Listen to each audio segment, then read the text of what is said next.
Para sa Itbulaga under TVJ Facebook page na may 2.4 million followers at sa It Showtime naman na may 17 million followers.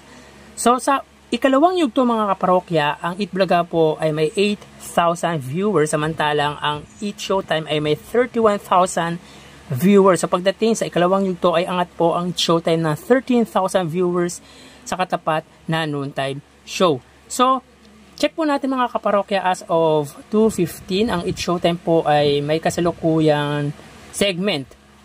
Or sila po ay naka-advertise at mayroon po silang 8.6 thousand viewers.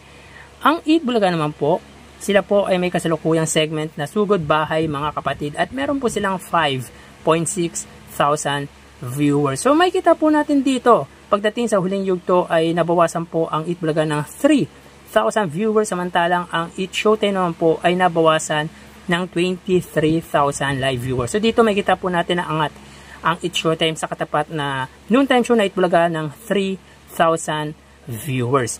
So mapunta naman po tayo sa TV Network YouTube channel.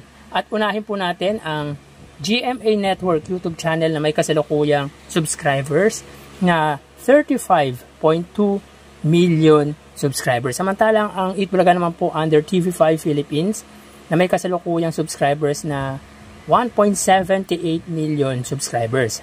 So sa ikalawang yugto mga kaparokya, ang GMA po ay may 22,000 viewers samantalang ang TV5 ay may 32,000 viewers.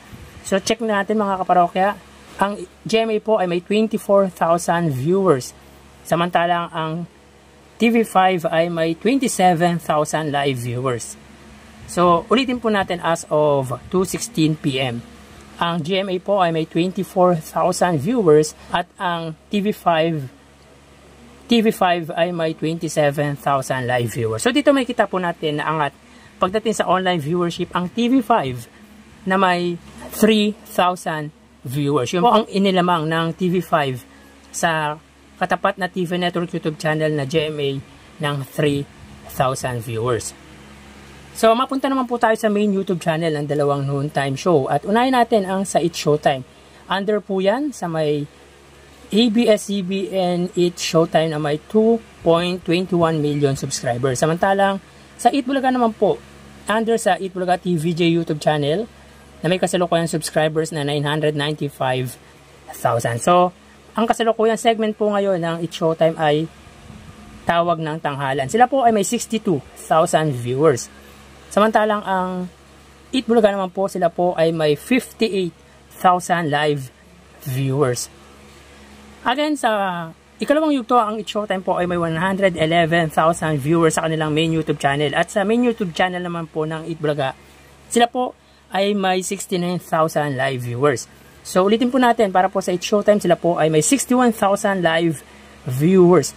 So, dito po, nabawasan po ang It Showtime ng 50,000 viewers. Samantalang ang Itbulaga naman po, sila po ay may 58,000 live viewers. So, pagdating po sa huling yugto, ang Itbulaga po ay nabawasan ng 11,000 live viewers. So, bali, makikita po natin na angat pa rin po pagdating sa online viewership nila ang It Showtime. At angat po sila ng 3,000 viewers sa katapat na noontime show na Itbulaga. So bali, ang total na nakuha ng dalawang noontime show ay, para po sa Itbulaga, sila po ay may total na 90,000 viewers. Samantalang ang It Showtime naman po ay nakakuha ng total live viewership na 93,000 live viewers. So bali, angat po pagdating sa online viewership ang It Showtime ng 3,000 sa katapat na noontime show na Itbulaga pagdating sa huling yugto. So again, makikita nyo po ang link ng online viewership sa unang yugto at sa ikalawang yugto sa description ng video na ito. So quick recap lang po tayo. Ang Itbulaga po ang siyang angat pagdating sa online viewership sa unang yugto. Sa ikalawang yugto naman po ang It Showtime ang siyang angat at sa ikatlong yugto ay ang It Showtime pa rin po ang siyang umangat pagdating sa online viewership ngayong araw po ng Sabado. So dyan po nagtatapos ang ating online viewership at sa Lunes ho ay matutunghayan nyo na naman ang panibagong yugto na ang ating online views update ng dalawang noontime show dito sa bansa. Magpapaalam na po ako.